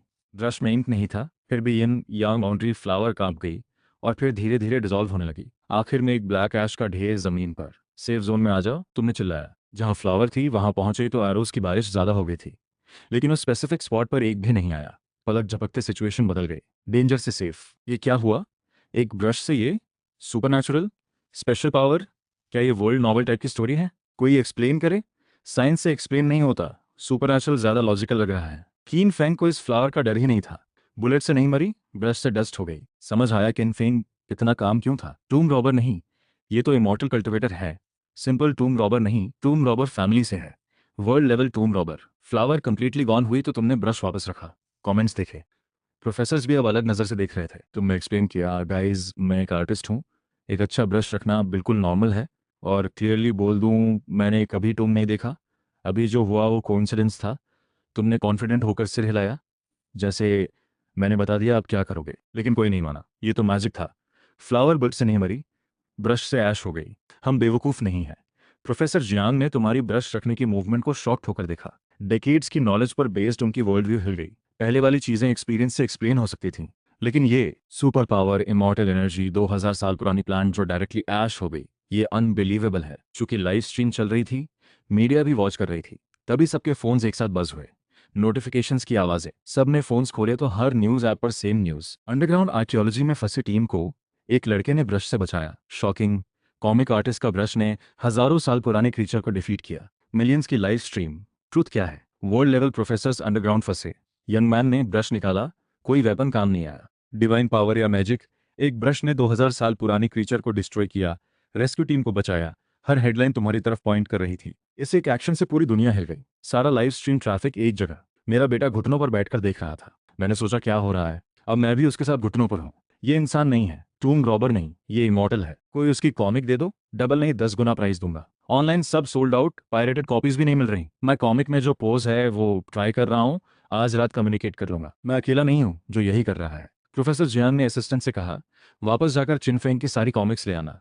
लगता है मुझे बहुत कुछ पढ़ना होगा। तुम्हारे मुंह से निकला सर, आप मेरी कॉमिक को टेक्स्ट बुक समझ रहे हैं? प्रोफेसर जियांग ने तुम्हें साइड में खींचा। शौचिन, सच बताओ, कोई में सीरियस बैकग्राउंड है, कोई स्पेशल एक्सपीरियंस? प्रॉमिस करता हूँ रिपोर्ट नहीं करूंगा। तुम बेबस हो गए। तभी अब तक चुप रहे प्रोफेसर शांगवान ने कहा, मैं साइंस में बिलीव करता था। लाइव स्ट्रीम में हैप्पी कमेंट्स देखकर कीन फॉर्म को हंसी भी आ रही थी और रोना भी। प्रोफेसर शांगवान, ज्यादा मत कहिए। कोई सुपर नेचुरल नहीं था, बस एक बायोकेमिकल टेक्निक थी। तुमने एक्सप्लेन किया, हर चीज की एक वीकनेस होती है। मुझे बस लक से डापू घोस्ट वर्म और यिन यांग बाउंड्री फ्लावर दोनों की वीकनेस पता थी, और दोनों यहाँ मिल गए। अब मेरे पास और कुछ नहीं है। आगे का काम सच में आप सबका है। और वैसे भी ये सोचने से ज़्यादा ज़रूरी है कि यहाँ से निकलें कैसे। किन फेंग की बात ने सबको रियलिटी में ला दिया। यिन यांग बाउंड्री फ्लावर का प्रॉब्लम सॉल्व हुआ, लेकिन सब अभी भी अंदर फंसे थे। सोल्जर कैप्टन आया, फेस सीरियस था। उसने प्रोफेसर जियांग को एक डिवाइस दिया जिसमें रिपोर्ट था, प्रोफेसर एक बुरी न्यूज़ है, हमारा बैक रूट कंप्लीटली ब्लॉक्ड है। वो डोर ब्लास्ट नहीं कर सकते। ब्लास्ट करने पर मैसिव कोलैप्स होगा, हम सब जिंदा दफन हो जाएंगे। और मुझे कोई ऑल्टरनेटिव पाथ नहीं मिला, हम शायद यहीं फंसे रहेंगे। सोल्जर कैप्टन की हर लाइन के साथ लोगों का दिल डूबता गया, डिस्पेयर हर चेहरे पर। यह था असली ट्रैप। सॉइल क्वालिटी इतनी खराब कि डिगिंग इक्विपमेंट से कोलैप्स होगा। टॉम की स्पेशल स्ट्रक्चर में 260 मिलीमीटर से ज्यादा वाइब्रेशन पर collapse guaranteed. Ground rescue team को पता चला कि बड़े बड़े रॉक्स ने रास्ता बंद किया है। सप्लाई नहीं पहुंच सकती, मेडिकल एड नहीं, फूड नहीं, एयर में ऑक्सीजन इतनी कम कि 20 आवर से ज्यादा नहीं चलेगी। प्रोफेसर जियांग ने रिपोर्ट पढ़ी। हर लाइन के साथ फेस पेल होता गया। आखिर में उनके हाथ कांप रहे थे। सोल्जर्स ने उन्हें संभाला। सबकी नजर प्रोफेसर पर थी। उनके फेस पर सिर्फ ग्रेविटी और हेल्पलेसनेस थी। पैनिक फैलने लगा। प्रोफेसर ने कांपते हाथों से डिवाइस वापस किया। अंडरग्राउंड में खुद ब्रीदिंग डिवाइस निकाल दिया। जोर जोर से सांस ली, जैसे बस यही कर सकते थे। कुछ मिनट्स बाद प्रोफेसर ने स्लोली सबको देखा। सबको एक इंपॉर्टेंट बात बतानी है, तैयार रहो। रेस्क्यू टीम निकली है, लेकिन उन्हें पता चला कि सिर्फ हमारे पीछे का डोर नहीं, पूरे रास्ते में हर कुछ मीटर्स पर एक स्टोन डोर है। नॉन स्टॉप काम करें तो भी एक हफ्ता लगेगा। ब्लास्ट ऑप्शन नहीं है। टॉम का स्ट्रक्चर ऐसा है कि ब्लास्ट से सब दब जाएंगे। ये एक हफ्ता सबसे मुश्किल होगा, और हमारे पास सप्लाईज कुछ घंटों की हैं, शायद उतनी भी नहीं। बाकी आप सोचते हैं। Complete silence. प्रोफेसर के वर्ड्स ने सबकी मौत का फैसला सुना दिया। लाइव स्ट्रीम के थ्रू बाहर तक यही मैसेज गया। व्यूअर्स का दिल डूब गया। अब क्या होगा? सप्लाई नहीं, रास्ता नहीं। आज ही वापस आने का प्लान था। खाना कम था, फूड नहीं, वेपन्स कम, ऑक्सीजन भी नहीं। 7 दिन वेट करना इम्पॉसिबल है। कोई कुछ सोचो, इनके लिए प्रे करें। प्रोफेसर जियांग ने सीरियस फेस के साथ सबको बैठने को कहा। अभी तुरंत कोई फेटल डेंजर नहीं है। बैठो, रेस्ट करो, एनर्जी बचाओ, अपना खाना पानी काउंट करो, वेस्ट मत करो, वेपन्स और एमिनेशन शेयर करो, आगे केयरफुली यूज करना। अंडरग्राउंड टूम में एग्जिट होती नहीं। मेरा दिल चाहता है एग्जिट हो, लेकिन माइंड कहता है बहुत मुश्किल है। मेरे अनुमान से 7 दिन में हम शायद बचेंगे नहीं। तो इस आखिरी वक्त में पॉजिटिव रहो, जो मन में है कह दो। जो लोग कैमरा के सामने अपने घर वालों से बात करना चाहते हैं वो कर सकते हैं। लाइव स्ट्रीम के थ्रू आखिरी मुलाकात हो जाएगी। इन सब निडर हीरोज के साथ आखिरी सफर पर जाना मेरे लिए ऑनर है। शुक्रिया सबका। Professor Jiang world class bowler थे, लेकिन सर्वाइवल एक्सपर्ट नहीं। इस सिचुएशन में इतना कह पाना ही किसी नॉर्मल इंसान की लिमिट थी। बाहर न्यूज के साथ और लोग लाइव स्ट्रीम में आ रहे थे। अब टूम में फंसे कुछ डजन्स लोग पूरी दुनिया की नजरों में थे। डेथ की शैडो हर तरफ थी। कैमरा ने एक एक चेहरे पर रुक कर देखा। आपको लास्ट सल्यूट। सब अपनों से बात कर रहे थे, आवाजें भरलाई हुई थी, कई रो पड़े। एटमॉस्फेयर इतना हैवी था कि लाइव स्ट्रीम व्यूअर्स भी रो रहे थे। कोई और रास्ता ढूंढो। रिपोर्ट देखी नहीं? प्रोफेसर ने सब चेक किया। डोर नहीं खुलेगा। इस उम्र में ऐसी चीजें नहीं देख सकता। आंखें भर आईं। क्या सच में कोई रास्ता नहीं? ड्रिल या बॉम्ब? प्रोफेसर ने कहा, टॉम की स्ट्रक्चर इतनी स्पेशल है कि बड़े वाइब्रेशन से और ट्रैप्स एक्टिवेट होंगे, जीने का मौका भी नहीं मिलेगा। शुरू से देख रहा था, इतना लंबा सफर, ये एंडिंग नहीं चाहता था। ये रियल नहीं है। डायरेक्टर बाहर आओ, ये स्क्रिप्ट नहीं चाहिए। लाइव स्ट्रीम में ग्रीफ था। तभी किसी को चीन फेंग याद आया। वेट, चीन फेंग कहाँ है? उसे बोलने दो। हाँ, उसके पास शायद कोई तरीका हो। उसने तो यिन यांग बाउंड्री फ्लावर को भी खत्म किया। कीन फेंग बोलो। अगर अभी नहीं बोले तो सब मर जाएंगे। फिर टूम रोबर आइडेंटिटी रिवील नहीं होगी। अगर कभी पकड़े गए तो हम पिटिशन करेंगे सेंटेंस कम करने के लिए। कैमरा असिस्टेंट ने समझदारी से लेंस कीन फेंग की तरफ घुमाया, और इस मोमेंट कीन फेंग टूम की सिटी वॉल को देख रहे थे। चेहरे पर एक हल्की सी स्माइल, क्योंकि उन्हें अभी एक नई स्किल मिली थी। वो स्माइल लाइव स्ट्रीम पर क्लियरली दिखी। करोड़ों व्यूअर्स ने देखा। गाइस सुनो, हाँ सिचुएशन खराब है, एमिनेशन खत्म होने वाला है, रास्ता बंद है, सब डाउन है, लेकिन जिन्होंने मेरी कॉमिक पढ़ी है उन्हें पता है जितना बड़ा क्राइसिस उतना ज्यादा अलर्ट रहना जरूरी है। यहाँ बैठकर स्लोली मरने से बेटर है कि कोशिश करें। डेड एंड में जाने के बाद ही नया रास्ता मिलता है। कुछ न करना सबसे बड़ा खतरा है। मुझे पर्सनली लगता है टॉम में और रास्ते हैं, ज्यादा पैनिक नहीं। ये टॉम अभी हमने पूरा एक्सप्लोर नहीं किया। जैसे ही एरोस थोड़े कम हो, मैं सिटी वॉल के ऊपर जाकर देखता हूँ। कोई टूम बीच में नहीं रुकती। या तो एंड है या और रास्ते। तुम्हारी आवाज़ बड़ी नहीं थी, लेकिन पास के सबने सुना। होप। खो चुके सोल्जर्स और आर्कियोलॉजिस्ट ने सिर उठाया। प्रोफेसर जियांग को कुछ याद आया। उन्होंने तुम्हें ग्रेटफुल नजर दी। खड़े होकर बोले, शाओ चीन सही है, मैं नादान था। टूम में होप खोना सबसे बड़ी गलती है। मेरा भी पहला एक्सपीरियंस है। कीन फैन का एक्सपीरियंस और नॉलेज इतना है, अगर वो काम है तो ज़रूर कोई रास्ता है। प्रोफेसर की बात ने सबको झटका दिया। हाँ यार, किनफेंग इतना रिलैक्स है, अंडरग्राउंड टूम्स का इतना एक्सपीरियंस है, पैनिक नहीं। मतलब ये डेड एंड नहीं है। ये इंसान कितने टूम्स में गया है कि ये सिचुएशन भी आसान लग रही है। किनफेंग के लिए ये टूम जैसे घर जैसा है। वह बेकार में रोया। लाइव स्ट्रीम में मूड शिफ्ट हुआ। अभी अभी कीन फांग के चेहरे पर देखा, क्लियरली उसके पास प्लान है। टॉम रॉबर को टॉम में घर जैसा लगना बिल्कुल नॉर्मल है। इसे टॉम रॉबर नहीं, टॉम मास्टर बोलना चाहिए। इसने इतने बड़े सीन्स फेस किए हैं तभी ये काम है। अगर चीन फांग अकेला होता तो अब तक निकल भी गया होता। इसे देखकर लग रहा है ये टॉम रॉबर नहीं, टूम लेजेंड है। सीरियसली, इस टीम में कीन फेंग नहीं होता तो सब गए थे। उसके रहते लगता है कोई ना कोई चांस है। हाँ, हॉरर मूवी में जैसे हीरो आता है और सब ठीक होता है। लाइव स्ट्रीम में डिस्कशन बदला, फियर के बजाय अब एस्केप की बात। प्रोफेसर जियांग ने कहा, पहले मेरे मन में था कि अगर सच में कोई ऑप्शन नहीं तो चारों तरफ ब्लास्ट करके कोई सीक्रेट एंट्रेंस देखते, लेकिन विंग चिंग ने ट्रैप किया है, इसका मतलब कोई डिजाइन है। और शाओ चिन ने कहा ये डेड एंड नहीं है। तो इस बार चीन फेंग बताओ हम क्या करें। कब से एक मार्जिनल कमेंटेटर था चीन फेंग, अब सडनली इस टीम का मोस्ट इंपॉर्टेंट पर्सन बन गया था। प्रोफेसर ने तुम्हारी तरफ देखा, तुमने कहा मुझे नहीं पता ये आरोज कब रुकेंगे, लेकिन लगता है मैं ट्रैप का मैकेनिज्म फाइंड कर सकता हूँ और इसे बंद कर सकता हूँ। सिटी वॉल के ऊपर जाकर देखते हैं, कुछ अनएक्सपेक्टेड मिल सकता है। सबके अंदर फिर से एनर्जी आई, लेकिन 20 मिनट्स बाद एरोस कम नहीं हुए, सब फिर से एंग्शियस। तभी तुमने एक हंसी की और अगले सेकंड एरोस के बीच से निकलते हुए सिटी वॉल की तरफ चल दिए। वो मोमेंट सबके होश उड़ गए। शाओ चिन रुको। प्रोफेसर जियांग का दिल रुक गया। एक एरो चिन फेंग की आईब्राउ की तरफ आ रहा था। एरोस स्लो हुए थे लेकिन फिर भी डेडली। प्रोफेसर की आवाज अभी निकली भी नहीं थी कि चीन फेंग का पैर एक साइड हुआ। वो डेडली एरो उनके बालों को छूकर निकल गया। लाइव स्ट्रीम व्यूअर्स उठ उठकर खुद बचने लगे। ये टू क्लोज था, लेकिन चीन फेंग ऐसे चल रहे थे जैसे एरोस का पता पहले से हो। हर स्टेप परफेक्ट था, पूरे रास्ते एक भी एरो टच नहीं किया, क्लोथ्स तक सेफ। ये इम्पॉसिबल है। सबकी नज़र शॉक थी। यांग प्रोफेसर शाओ चीन एक्चुअली क्या है? वर्ल्ड्स बेस्ट आर्कियोलॉजिस्ट से भी ज्यादा टॉम नॉलेज, डेंजर में भी जीरो टेंशन, और इतना यंग। प्रोफेसर शंगुआन बैफल्ड था। डेफिनेटली कोई टूम फैमिली का है। वो ब्रश भी फैमिली एयरलूम होगी। प्रोफेसर यान ने धीरे से कहा, बुक्स पढ़ने से फील्ड एक्सपीरियंस नहीं आती। जियांग तुम स्कॉलर्स हो, कीन फेंग प्रैक्टिशनर है। वो दोनों आवाज दबाकर बोल रहे थे, लेकिन लाइव स्ट्रीम ऑडियो असिस्टेंट उनके पास खड़ा था। हर वर्ड रिकॉर्ड हो गया। लाइव स्ट्रीम में लाफ्टर की बाढ़। प्रोफेसर खुद प्राइवेटली यही कह रहे हैं, प्रैक्टिशनर वर्सेस स्कॉलर, बढ़िया डिस्टिंक्शन। पूरी दुनिया में बस किन फेंग खुद मानता है कि टॉम रॉबर नहीं है। उसकी एक्टिंग इतनी पूर है कि क्यूट लगती है। सबकी हेल्प के लिए सीक्रेटली गाइड कर रहा है। अगर चिनफेंग अकेला होता तो टूम ऑलरेडी खाली होती। इस बीच किनफेंग सिटी वॉल के कॉर्नर तक पहुंच गए। पीछे मुड़कर देखा, सबके एक्सप्रेशंस देखकर बोले, मुझे लगता है मैकेनिज्म वॉल पर है, मैं ऊपर जाता हूँ। रोप निकाली, वॉल पर एक हैवी ऑब्जेक्ट से बांधी, वॉल पर पैर मारकर तेजी से ऊपर चढ़ गए। टीवी सीरियल के हीरो से भी ज्यादा स्मूथ। कैमरा ने क्लोजअप लिया। ऊपर पहुंचते ही कीन फेंग सीधे एक कॉर्नर पर गए। बिना कुछ ट्राई किए एक स्पेसिफिक ब्रिक को फोर्स से प्रेस किया। क्लिक। वॉल में एक हिडन ब्रिक एक्टिवेट हुई। नीचे चेन और मैकेनिज्म साउंड्स एक के बाद एक। एरोज धीरे धीरे कम होने लगे। सिटी वॉल के नीचे एक ह्यूज डोर अपीयर हुई, जो पहले बिल्कुल वॉल जैसी दिखती थी। Same colour, same texture. ऊपर एक स्ट्रेंज फिगरिन भी थी, एग्जैक्टली वॉल के पैटर्न से मैच करती हुई। डोर की थिकनेस कम से कम 10 मीटर्स। नॉर्मल तरीके से नॉक भी करो तो नहीं पता चलता। डोर के अंदर से एक ठंडी हवा आई। सब इनवॉलेंटरली कांपे। लाइव स्ट्रीम में कमेंट्स की बाढ़। कोई बोल रहा था चीन फेंग यहाँ पहले आया है। सिटी वॉल पर पहुंचते ही डायरेक्टली मैकेनिज्म प्रेस किया। एरो के बीच से ऐसे निकला जैसे रोड पर वॉक कर रहा हो। पहली बार नहीं है इसका टॉम में आना। एक्सपोज्ड। ये एक्टिंग बहुत पूर है, हंसते हंसते मर जाऊंगा। टॉम लेजेंड, सब नॉविसेस को प्रोटेक्ट कर रहा है। सीरियसली, इस टॉम को अकेला हैंडल करता तो सब ऑलरेडी डन होता। अब सबकी नजर से किनफेंग की इमेज कंप्लीटली बदल गई। पहले भी किसी ने कहा था कि किनफेंग अकेला होता तो टॉम ऑलरेडी क्लियर होती। पहले बिलीव नहीं था, अब पूरा ट्रस्ट है। प्रोफेसर ने कीन फेंग को एक अजीब नजर से देखा। आपके पास ये एबिलिटी थी तो पहले क्यों नहीं दिखाई? शुरू से ही सब आपके साथ चल रहे थे। प्रोफेसर शंगवान ने भी कहा, जब चीन फंग ने कहा था कि यहाँ टूर पर आया हूँ तब मुझे लगा ये सीरियस नहीं है। अब लग रहा है मेरी सोच छोटी थी। सबके एक्सप्रेशंस एक मिक्स थे, shock, disbelief, suppressed laughter, exposed. शुरू से रिलैक्स था क्योंकि मैकेनिज्म ऑलरेडी जानता था। टूम रॉबर आइडेंटिटी हाइड करने के लिए step by step subtly guide करता रहा। इस स्किल के साथ कोई जेल नहीं जाएगा। प्रोफेसर जियांग ने कहा, शाओचीन, सिचुएशन टफ है, तुम्हारे लिए ज़्यादा टफ नहीं, लेकिन बाकियों के लिए है। सबकी सके के लिए अब फुल एफर्ट दो, और अगर बाद में कोई ट्रबल हो तो मैं ऊपर बात करूंगा। प्रोफेसर की बात सुनकर चीन फेंग बहुत ऑकवर्ड हो गए। एक्चुअली कुछ दिन पहले मैंने एक फेंग शुई की बुक खरीदी थी, उसमें इंटरेस्ट हुआ तो थोड़ा पढ़ा। यहाँ टूम में आया तो कुछ फेमिलियर लगा, उसी से अंदाज़ा लगाया, और मुझे हैरानी हुई कि 8 ट्राइग्राम्स के सभी 8 पॉइंट्स इस टूम में मिलते हैं।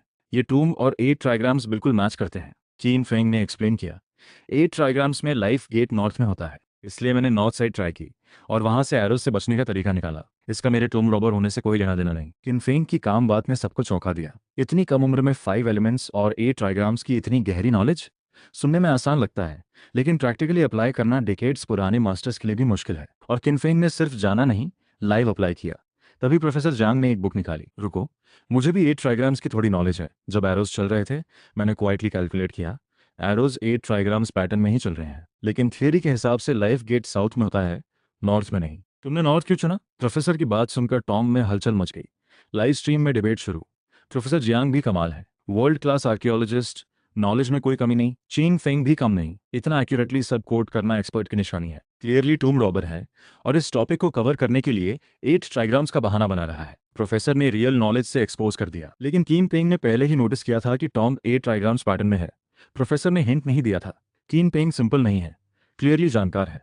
लाइव स्ट्रीम में कंपैरिजन चल रही थी। मेरे घर में फेंग शुई का फैमिली ट्रेडिशन है। अभी दोनों की बातें अपने ग्रैंडफादर को दिखाई। उन्होंने कहा दोनों का लेवल बहुत हाई है, उनसे भी ज्यादा। टूम में सबकी नजर तुम पर आई। प्रोफेसर की बात सुनकर तुम एक सेकंड के लिए रुके, फिर बोले, प्रोफेसर, जो एट ट्राइग्राम्स आप यूज कर रहे हैं वो लेटर हेवन एट ट्राइग्राम्स तो नहीं?